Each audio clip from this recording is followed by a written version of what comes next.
Hi viewers, welcome to our channel.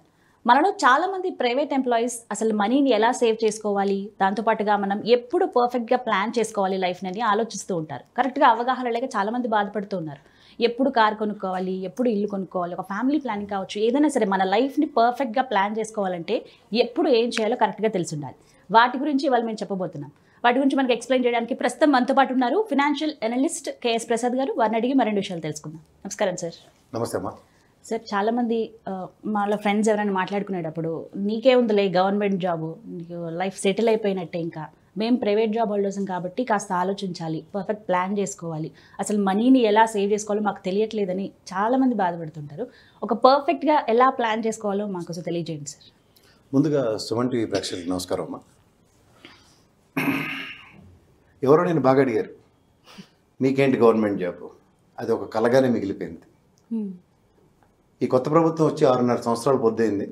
Government job అంటే 2 కోట్ల జాబులు, ఆశ, నిరాశ, అడియాస, బూడిదలో పోసిన పన్నీరు అన్నీ అయిపోయాయి. ఆల్రెడీ ఉన్న వాళ్ళకి కూడా లేని కష్టాలు ఏం లేవు. రిటైర్మెంట్ బెనిఫిట్స్ వస్తాయో రావో తెలియదు. పిఎఫ్ గ్రాట్యుటీ సక్రమంగా ముందే ఇస్తారో తెలియదు, తర్వాత ఇస్తారో తెలియదు. అంటే ముందే అంటే వాలంటీర్ రిటైర్మెంట్కి ఎక్కువ దారులు చూపిస్తున్న తరుణం ఇది. ఎందుకంటే ప్రజెంట్ ఒకప్పుడు మన గ్లోబలైజేషన్లో టారల్గా కొన్ని వ్యవస్థలు వచ్చేవి. అంటే వ్యవస్థ తోడేది. ప్రైవేట్ రంగ వ్యవస్థ, పబ్లిక్ రంగ వ్యవస్థ అనే డిస్క్రిమినేషన్తో ముందుకెళ్ళే వాళ్ళం. ఇప్పుడు ఓవర్ పీరియడ్ ఆఫ్ టైం ఇది ఏ విధానం, నూతన ఆర్థిక విధానం అని పేరు పెట్టారు, కానీ ఇది మొత్తం అంతా ప్రైవేటైజేషన్ పక్కనే వెళ్తుంది. ప్రైవేటైజేషన్ అంటే సెక్యూరిటీ ఏ విధంగా లేని సిచ్యువేషన్ అని అర్థం. ఎందుకంటే నీ జాబ్ భద్రత ఉండదు, ఇవాళ ఉంటుందో రేపు ఉంటుందో తెలియదు. దానికి ఏం చేయాలి అన్నది ఎవరైనా సరే, సామాన్య మానవుడు, ఉద్యోగస్తుడు ఎవడైనా ఆలోచించవలసిన విషయం. అండ్ మోర్ ఓవర్ మన భారతంలో ఉన్న 100కి 100 మంది పొదుపరులు.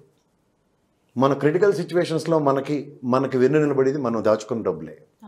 ఇది మన ప్రపంచం అంతా రిసెషన్ వచ్చినా సరే, ప్రపంచం అంతా ఆర్థిక మాంద్యం వచ్చినా మన భారతదేశంలో ఏనాడు ఆర్థిక ఒడిదుడుకులు మనం చూడలేదు. ఎందుకంటే జీవన స్థితిగతులు ఎలా ఉంటాయంటే, ఏ రోజైనా మనం నాన్ వెజ్ తినే వాళ్ళని చూసుకుంటే మంగళవారం ఆదివారం తినే ప్రక్రియ ఆగలేదు, రెగ్యులర్గా తినే ఫుడ్ ప్రక్రియలు ఎవరికీ ఆగట్లేదు. సో దీనికి కారణం ఏంటంటే ఆర్థిక పరిపుష్టి, ఆర్థిక వ్యవస్థను ఏ విధంగా బ్యాలెన్స్ చేసుకోవడం, కుటుంబ వ్యవస్థలు. ఇక్కడ నేను ఇవన్నీ ఎందుకు చెప్పాల్సి వచ్చిందంటే, ఉపోద్ఘాతంలో మనం ఎవరైనా సరే మా బేర్ మినిమం చదువుకునేది అంటే డిగ్రీ అండ్ పోస్ట్ గ్రాడ్యుయేషన్, అలాగే ఇంజనీరింగ్, తర్వాత ఎంఎస్. ఇవన్నిటికీ maximum tenure period of 22 years life అనుకుందాం.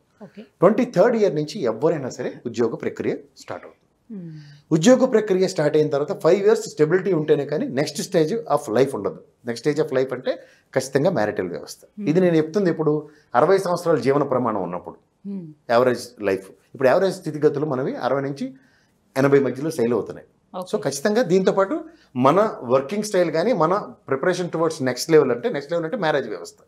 మ్యారేజ్ వ్యవస్థకి సైన్ చేసే ప్రక్రియ కూడా ఇంకొక 2 years పోస్ట్ పోన్ చేసుకోవచ్చు. అంటే ఇక్కడి నుంచి చూసుకుంటే ఎప్పుడైనా సరే, ఎలాంటి వాళ్ళైనా సరే, కుటుంబ వ్యవస్థతో ముడిపడి ఉన్న మన స్థితిగతులు ఓవర్ నైట్ మనకి 22 సంవత్సరాల తర్వాత 23 సంవత్సరాల తర్వాత మనకు జాబ్ వచ్చినా సరే, మనం ఇంకా అమ్మా నాన్నల మీద ఆధారపడి ఆ వ్యవస్థలోనే మనం ప్రయాణిస్తూ ఉంటాం. అంటిల్ అండ్ దెన్ మ్యారేజ్ అయ్యి మనం ఇండిపెండెంట్ లైఫ్ లీడ్ చేసేదాకా ఇది చాలా క్రూషియల్ పీరియడ్గా నేను చెప్తాను. ఎందుకంటే మన స్థితిగతుల్లో ఏ విధమైన మార్పు లేని ప్రక్రియ అప్పుడే స్టార్ట్ అవుతుంది.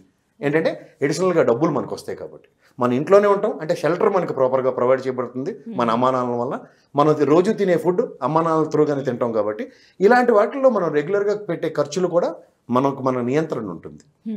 సో ఇన్ కేస్ ఎక్కడైనా జాబ్ వేరే ప్లేస్లోకి వెళ్ళి చేసినా సరే, మన అనానమస్గా ఖర్చు పెట్టే ప్రక్రియ కూడా చేసుకోవచ్చు మనం. సో ఈ ప్రక్రియలో అందరూ ఫోకస్ చేయవలసింది ఏంటంటే, first 7 years of life saving module కనుక ఆప్ట్ చేసుకుంటే, అంటే మనం సంపాదించిన దాంట్లో 70 to 80% కనుక సేవింగ్ చేసుకునే ప్రక్రియ కనుక అలవాటు పడితే, ఎందుకంటే అప్పుడు ఎంత బ్యాచిలర్ లైఫ్ కాబట్టి సాధ్యం చేసుకోవాలి. ఎందుకంటే మన జీవన ప్రమాణాల గురించి చెప్తున్నాను.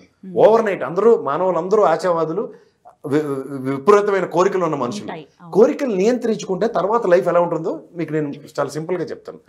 మొదటి 7 years లైఫ్లో కనుక మీరు సేవింగ్ మాడ్యూల్ కనుక ఓపెన్ చేసుకోగలిగితే, అంటే మీరు ఉద్యోగస్తులు ఎవరైనా సరే ఇన్కమ్ ట్యాక్స్ పరిధిలోకే వస్తున్నారు. ప్రైవేట్ సెక్టర్ అయినా సరే, గవర్నమెంట్ సెక్టర్ అయినా సరే, ఇన్కమ్ ట్యాక్స్కి మనం సంపాదించిన కొన్ని డబ్బుల్లో కొంత సేవింగ్ సంవత్సరాంతంలో దాన్ని డిక్లేర్ చేయకపోతే ఆన్ అగ్రిగేట్ 1,50,000 వెసులుబాటు ఉంటుంది మనకి. ఇప్పుడున్న ప్రమాణాల్లో 30-40,000 జీతం ఎవరికి తక్కువ లేకుండానే ఉంది ప్రైవేట్ ఎంప్లాయీస్లో. లేదంటే 15,000 ఉదాహరణకు ప్రైవేట్ సెక్యూరిటీ గార్డ్ దగ్గర నుంచి తీసుకున్నా సరే ఏ ప్రైవేట్ సెక్టర్లోనూ కనీస జీవనం 25-30,000 40,000 నుంచి ఉంటున్నది. సో వీళ్ళలో ఫస్ట్ బ్యాచిలర్ లైఫ్కి అండ్ ఫ్యామిలీస్తో స్థితిగతులు ఉన్న వాళ్ళకి మ్యాక్సిమం 5-6 వేలు కన్నా మిగిలిన డబ్బులు ఖర్చు అవ్వవు. సో ఈ ప్రక్రియలో ఎప్పుడైతే మీరు సేవింగ్ ఆప్షన్ కనుక ఓపెన్ చేసుకుని వెళ్ళగలిగితే first 7 years of life is nothing but investment life. ఈ 7 సంవత్సరాల ప్రక్రియ అయిపోయిన తర్వాత 8వ సంవత్సరం మొదటి సంవత్సరం డబ్బులు మెచ్యూర్ అయ్యి 8వ సంవత్సరం వస్తాయి. మీ జేబులోంచి ఏ విధంగానూ ₹1 తీయకుండా ఫస్ట్ సంవత్సరం మెచ్యూర్ అయింది 8వ సంవత్సరంలోనూ, 2వ సంవత్సరంలో మెచ్యూర్ అయింది 9వ సంవత్సరంలో, అలా మీ వర్కింగ్ పీరియడ్ ఆఫ్ 30-35 yearsకి అలా every year saving module continue అవుతూనే ఉంటుంది. ఇది over a period of time. నేను బేర్ మినిమం 1,50,000 సేవ్ చేయడం గురించి చెప్తున్నాను. ఈ ఫస్ట్ సైకిల్ కనుక మనం సక్సెస్ఫుల్గా కంప్లీట్ చేయగలిగితే అది 5 to 6 years లోపున నెక్స్ట్ సైకిల్ ఎప్పుడైనా సరే మనకి మ్యారేజ్ వ్యవస్థ స్టార్ట్ అవుతుంది. మనం ఎలాంటి వాళ్ళకైనా, స్త్రీలకైనా పురుషులకైనా ఈ ప్రక్రియలో ఎవరైనా సరే హౌస్ అన్నది ప్లాన్ చేసుకుంటే 20 సంవత్సరాలు ఫ్యామిలీ లైఫ్కి ఖచ్చితంగా మీరు అద్దెంట్లోనే ఉండాలి, లేదంటే సొంత ఇంట్లోనే ఉండాలి. అద్దెళ్ళు ప్రక్రియ అనుకుందాం, అద్దె కడుతూనే ఉంటారు. అద్దె మీద 2 times బేర్ చేసే ప్రక్రియ కనుక స్టార్ట్ అయితే అద్దె ప్లస్ 2 times అది equal to me house investment. అది అక్కడి నుంచి 20 సంవత్సరాల పాటు ప్లాన్ చేసుకోండి. చేసుకుంటే ఏమవుతుందంటే ఈ సేవింగ్ మాడ్యూల్ కంటిన్యూస్గా రిటైర్మెంట్ దాకా అలా ప్రక్రియ పెరుగుతూనే ఉంటుంది. అండ్ మోర్ ఓవర్ ఇక్కడ ఇల్లు 20 సంవత్సరాలు మీరు అద్దె ఇంట్లోనే ఉండాలి, నిజమైన ఇంట్లోనే ఉండాలి, మీరు కొనుక్కుని ఇంట్లోనే ఉండాలి. సో ఈ ప్రక్రియలో 20 సంవత్సరాలు మ్యాక్సిమం 10 years పెట్టుకున్న మీ హౌస్ మీ సొంతం అవుతుంది. సో 2 సక్సెస్ఫుల్ ఆప్షన్స్ కంప్లీట్ అవుతాయి. తర్వాత 3వ ఆప్షన్ ఏంటంటే లగ్జరీ లైఫ్ స్టార్ట్ చేసుకోవాలి. ఇందాక మీరు అడిగారు చూడండి, లగ్జరీ లైఫ్ ఎప్పుడైనా సరే ఫస్ట్ 7 years లైఫ్ స్పాన్ తర్వాత 8th yearలో family life successful life first బైక్తోనూ తర్వాత కార్తోనే స్టార్ట్ అవ్వాలి. ఎందుకంటే పిల్లలు వచ్చిన తర్వాత సెక్యూరిటీ వైజ్గా కూడా మనకు ఒక చిన్న కారు ఉండడం ఉన్నది ప్రక్రియ. ఎప్పుడైతే సేవింగ్ మాడ్యూల్ లేదో ఆ సేవింగ్ మాడ్యూల్ ఇన్వెస్ట్మెంట్ మాడ్యూల్ కింద కన్వర్ట్ చేస్తూ అక్కడి నుంచి 2-3 సంవత్సరాల ప్రక్రియలో కనుక మీరు డబ్బులు దాచుకోగలిగితే ఖచ్చితంగా కారు కొనే ప్రక్రియ స్టార్ట్ అవుతుంది. ఓకే, మరి అప్పుడు ఇన్వెస్ట్మెంట్లో ఇబ్బంది. ఇంక ఇన్వెస్ట్మెంట్కి ఎప్పుడు మీరు ఫస్ట్ 7 years మీ లైఫ్లో కనుక మీరు ఇన్వెస్ట్మెంట్ మాడ్యూల్ ఆప్ చేసుకుంటే ఇంక వేరే ₹1 అక్కడి నుంచి మీరు తెచ్చుకోవాల్సిన బాధ లేదు. ఇది అలా అక్యుములేట్ అవుతూనే ఉంటుంది. అంటే ఎప్పుడైతే జాబ్ చేయడం స్టార్ట్ చేస్తామో అక్కడి నుంచి 7 years అనేది 7 years కళ్ళు మూసుకొని ఉండడం చాలా ఇంపార్టెంట్. అప్పుడు మీకున్న పరిధిలో విస్తృతంగా చేసే ఎంజాయ్మెంట్స్ అన్నిటిని నియంత్రించుకోగలిగితే తర్వాత లైఫ్ అంతా బంగారు బాటే ఉంటుంది. సార్ ఎంజాయ్మెంట్స్ అయితే కంట్రోల్ చేసుకుంటారు, కానీ కొన్ని అనుకోకుండా మేబీ ఏమైనా జరగవచ్చు. మరి అలాంటివి అప్పుడు ఏం చేయమంటారు? అలాంటప్పుడు కూడా దానికి ఒక మార్గం ఉంది. ఎలా అంటే నేను మ్యాక్సిమం లిమిట్ ఆఫ్ 1,50,000 అన్నాను. అంటే 30,000 రూపాయలు జీతం తీసుకొని ఇవ్వరు. 12-30 3,60,000 జీతం వస్తుంది. 3,60,000లో 1,50,000 జీతం సేవ్ చేసిన 1,50,000 మిగిలింది. దాన్ని ఏ విధంగానైనా ఫ్యామిలీ పరంగా కానీ దేనికైనా వాడుకోవచ్చు. కానీ పూర్తిగా ఇది ఫోకస్ ఎలా మారిపోతుందంటే మనం చిన్నప్పటి నుంచి ఫెరారీ కార్ డ్రీమ్లోనే ఉంటాం, హెలికాప్టర్ డ్రీమ్లోనే ఉంటాం. కానీ ఆ డ్రీమ్స్ని రీచ్ అయ్యే ప్రక్రియని మార్గం సుగమం చేసుకోవాలి. ఎందుకంటే అన్సర్టన్ జాబ్స్, ఈ అన్సర్టన్ జాబ్స్ ఎప్పుడైతే ఉంటాయో మనం సేవింగ్ మాడ్యూల్ కనుక ఆప్ చేసుకోకపోతే భయంకరమైన రెసెషన్స్ అలాంటివన్నీ చూసుకున్నాం. సో వీటిలోంచి మనం సేవ్ చేసుకునే ప్రక్రియే ఈ సేవింగ్ ఆప్షన్స్ కనుక డే 1 నుంచి ఉంటే ఖచ్చితంగా వేరే డిఫరెంట్ లైఫ్ ఆఫ్ లగ్జరీస్ కానీ మనం నియంత్రించుకోవచ్చు. సో ఫస్ట్ 7 years చాలా క్రూషియల్ పీరియడ్ ఎవరికైనా సరే. ఇప్పుడు ప్రైవేట్ జాబ్లో ఉన్న వాళ్ళకి జాబ్ సెక్యూరిటీ ఉండదు. ఫర్ ఎగ్జాంపుల్ ఆ 7 yearsలో ఏమైనా జరిగింది అనుకోండి జాబ్ విషయంలో, అదే చెప్తున్నాను. అప్పుడు కనుక మీరు ఇన్వెస్ట్మెంట్ మాడ్యూల్ ఆప్ చేసుకుని మొదటి నుంచి ఉంటే ఎప్పుడైతే మీకు పాండమిక్ సిచ్యువేషన్లో క్రిటికల్ సిచ్యువేషన్స్లో 1 or 2 years జాబ్ లేకపోయినా ఈ సేవింగ్ మాడ్యూల్తో మీరు సక్సెస్ఫుల్గా లైఫ్ లీడ్ చేయొచ్చు. అక్కడి నుంచి తర్వాత మళ్ళీ మీకు ఇదేమి నిరంతర ప్రక్రియ కదా. ఒకరోజు ఒక ఒడిదుడికి వచ్చినంత మాత్రం ఎవరు అక్కడ ఆ ప్రస్థానం ఆగిపోదు. అక్కడి నుంచి వేరే లైఫ్ లీడ్ చేయడానికి మార్గం ఏర్పాటు చేసుకుంటారు. కాబట్టి ఈ సైకిల్ కంప్లీట్ చేయడానికి ఆప్షన్ ఉంటుంది. ఇది ఖచ్చితంగా 30 years మిమ్మల్ని మీరు రక్షించుకునే ప్రక్రియ. దీనివల్ల సెల్ఫ్ సస్టైనబిలిటీ చాలా పెరుగుతుంది. మీకు ఎవరి మీద డిపెండ్ అయ్యే ప్రక్రియ ఉండదు. ఎందుకంటే ఈ రోజున్న పరిస్థితుల్లో మన ఆర్థిక స్థితిగతులు పరిపుష్టంగా లేకపోతే ముఖ్యంగా మనం మెడికల్ రంగంలో వినియోగించే డబ్బులు ఎంత ఉంటున్నాయో మనకు తెలుస్తున్నాయి. ఎందుకంటే ఎవరికైనా మన కుటుంబ పరంగా ఎవరికైనా ఒంట్లో బాగోలేనప్పుడు వాటికి హాస్పిటల్స్లో ఎంత అనానిమస్గా డబ్బులు ఖర్చు పెట్టవలసి వస్తుందో ఈ ప్రక్రియలో భాగంగానే మనం ఇన్సూరెన్స్ కవరేజ్లో ఏ సెక్టర్ ఎంప్లాయీస్ అయితే ఉండరో వాళ్ళు ఇన్సూరెన్స్ పాలసీలు కూడా తీసుకోవాల్సిన బాధ్యత వాళ్ళ మీద ఉంటుంది.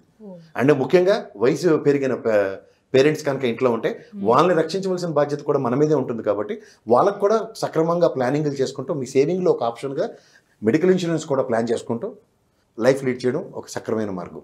రైట్. సో ఫస్ట్ 7 years చాలా క్రూషియల్ అంటారు. అంటే టైమింగ్స్ అన్ని పక్కన పెట్టి మనం ఎంత సేవ్ చేసుకుంటే ఫ్యూచర్ లైఫ్ అంత బాగుంటుంది. అంత బాగుంటుంది. చాలా క్లియర్గా ఎక్స్ప్లెయిన్ చేశారు sir. Thank you so much. చూసారు కదా, ఇది వాళ్ళ వీడియో. ఈ వీడియో కనుక మీకు నచ్చినట్టయితే లైక్ చేయండి, షేర్ చేయండి, కామెంట్ చేయండి, మా ఛానల్ను సబ్స్క్రైబ్ చేసుకోండి.